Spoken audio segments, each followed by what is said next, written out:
샬롬. 오늘 우리에게 주신 생명의 말씀은 골로새서 1장 24절 말씀입니다.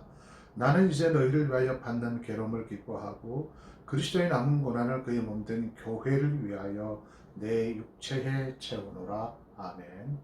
오늘날 많은 그리스도인들이 교회에 관해 올바르게 이해하지 못한 채로 신앙생활을 하고 있습니다. 그래서 교회를 단지 사회 개혁을 위한 매개체, 개인의 신앙생활에 도움을 주기 위하여 존재하는 하나의 편의적인 도구로 생각을 합니다.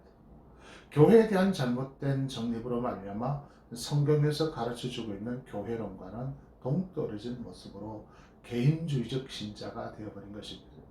그러한 결과로 지역교회에 몸다는 것을 마치 동호회에 가입하는 것과 일반 다를 것이 없다고 생각하고 있습니다.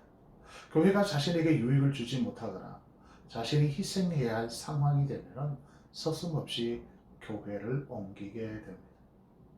이뿐이 아닙니다.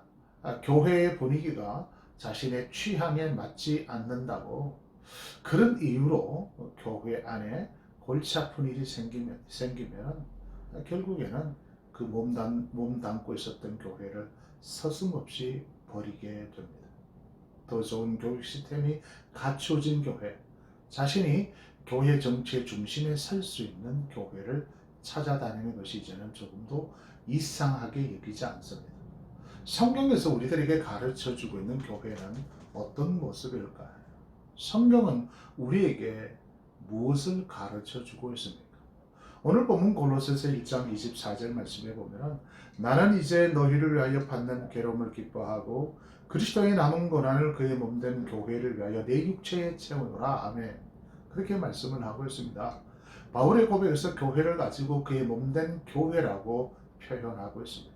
즉 바울은 교회를 그리스도의 몸이라고 말하고 있습니다. 교회는 그리스도의 몸입니다. 몸된 우리는 보이지 아니한 그리스도를 얼마나 사랑하는가를 보여줘야 할 책임이 주어지게 된 것입니다. 그래서 교회 안에서 가장 먼저 우리가 행해져야 할 일은 예수 그리스도를 뜨겁게 사랑하는 것입니다. 교회는 사랑의 본질에서 떠나버리면 이미 교회라고 말을 할 수가 없습니다. 교회에 대한 새로운 인식이 들어가야 합니다. 교회는 그리스도의 몸이며 우리 성도들은 예수님의 몸에 붙어있는 지체들입니다.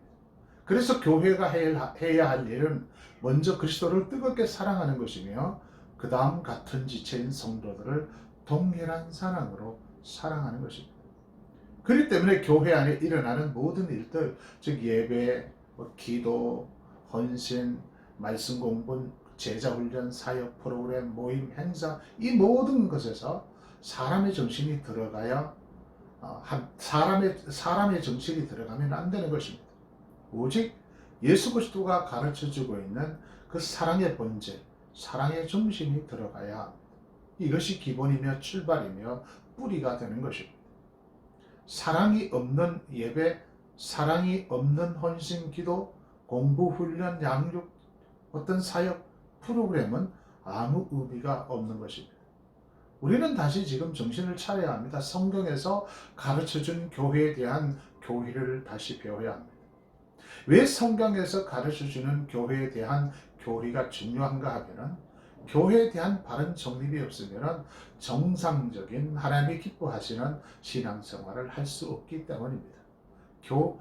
교회의 타락은 즉 교회론의 타락이라고 할 수가 있습니다. 그래서 바른 성경관 위에 세워진 교회가 얼마나 중요한지 모릅니다. 성경적인 교회에 대한 교회를 세워야 할 중요한 이유 몇 가지가 있습니다. 그 첫째는 하나님께서 교회를 세우신 본질이 바로 사랑이기 때문에 그렇습니다. 그리스도인들의 본질이 하나님을 인격적으로 만나서 사랑하는 것이기 때문입니다. 교회를 통하여 하나님을 어떻게 사랑하는가를 배워야 하고 그것을 실천할 수 있어야 합니다.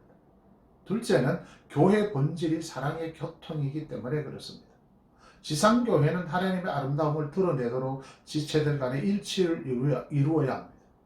일치를 할 수 있는 것은 하나님을 사랑하고 서로 사랑하는 것에 달려 있습니다. 그래서 진정한 성경적인 교회관을 회복하게 되면 교회가 무엇인가를 알게 되면서 결국 이기적인 신앙생활에 만족하는 것이 아니라 자기중심적에서 타자중심, 이타적인 태도로 살아가게 되며 그 교회 안에서 그 사랑의 본질인 사랑의 교제, 사랑의 교통이 일어나게 되는 것입니다. 셋째는 우리 모든 성도들이 소중한 지체들이기 때문에 그렇습니다. 초대교회 교부였던 터툴리아는 모든 성도들을 모든 성도가 그리스도의 몸이라고 그렇게 말을 했어요. 그래서 교회는 삼중적으로 연합되어 있다고 했습니다. 첫째 연합은 그리스도와 교회의 연합이며 둘째 연합은 교회와 성도의 연합입니다. 그리고 셋째 연합은 성도와 성도의 연합입니다. 넷째는 교회가 세상 속에서 나타나야 하기 때문에 그렇습니다. 교회가 세상을 향하여 어떤 모습으로 나타나야 합니까? 그것은 희생과 사랑의 모습으로 나타나야 한다는 것입니다. 우리가 너무나 잘 알고 있는 성경 구절 마태복음 5장 13절 14절 말씀에 보면은 너희는 세상의 소금이니 소금이 만일 그 맛을 잃으면 무엇으로 짜게 하리요? 후에는 아무 쓸데없어 다만 밖에 버려져 사람에게 밟힐 뿐이니라. 너희는 세상의 빛이라. 산 위에 있는 동네가 숨겨지지 못할 것이요. 아멘. 그렇게 말씀하고 있습니다. 진정한 교회 성정과 부흥은 어떤 큰 건물, 많은 사람이 모임, 여러 가지 크고 작은 행사, 수많은 물질의 드러남이 아니라 얼마만큼 그리스도의 사랑이 나타나느냐 하는 것입니다. 사랑은 국경이 없습니다. 건물을 통하여 사람들을 놀라게 할 수 있지만은 변화의 역사는 나타나지 않습니다. 많은 사람들이 모인다는 것은 좋은 일이지만은 많은 군중들이 모였다고 해서 세상 사람들이 감동하는 것이 아닙니다. 불신자나 신자나 할 것 없이 어떤 부류의 사람 구별 없이 어떤 민족과 열방도 구별 없이 통할 수 있는 언어가 바로 사랑입니다. 사랑의 능력은 남녀노소 인종 나라와 국가를 초월하는 능력이라고 할 수 있습니다. 세상을 변화시킬 수 있는 변혁시킬 수 있고 세상에 감동 줄 수 있는 것은 그 유일한 방법이 무엇이겠습니까? 그리스도의 사랑밖에는 없습니다. 교회가 세상에 보여줄 수 있는 것이 바로 이 십자가의 사랑입니다. 다섯째는 그 개인의 성화의 표지를 알 수 있는 것이 교회이기 때문에 그렇습니다. 우리 그리스도인들은 날마다 성화되어져 가야 합니다. 성화라는 것은 거룩하게 변화되는 것, 예수님처럼 닮아가는 것, 신앙이 성숙되어 가는 것을 말합니다. 내가 신앙이 성숙되었나? 내가 예수 그리스도를 닮아가고 있나? 거룩하게 되어가고 있는가? 어디서 확인할 수 있습니다? 확인할 수 있겠습니까? 그것은 바로 교회입니다. 나 자신을 돌아보십시오. 그리고 성도들의 반응을 한번 보십시오. 나를 향하여 옛날이나 지금이나 조금 더 변함이 없어 라고 말을 한다면 성화의 삶을 살고 있는 것이 아닙니다. 그러나 나를 향하여 참으로 많이 변화되었습니다. 달라졌습니다. 당신 모습 속에서 예수님의 모습이 보입니다 라는 말을 듣는다면 성화의 모습입니다. 사랑하는 세상의 모든 성도 여러분, 성경적인 교회를 다시 정립하시기를 바랍니다.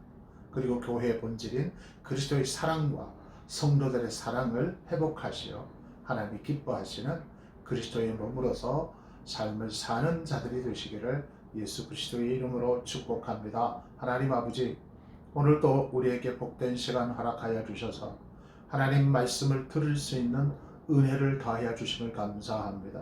우리는 그리스도의 몸인 교회들입니다. 이 교회론에 대해서 다시 한번 정립하여 하나님을 더 뜨겁게, 예수 그리스도를 뜨겁게, 삼일체 되시는 성부 하나님, 성자 하나님, 성령 하나님을 뜨겁게 사랑하는 우리들이 되게 하시고 그 사랑으로 성도들을 사랑하여 온전한 교회를 세우는 우리들이 되게 해 주시옵소서. 예수 그리스도의 이름으로 기도하옵나이다. 아멘.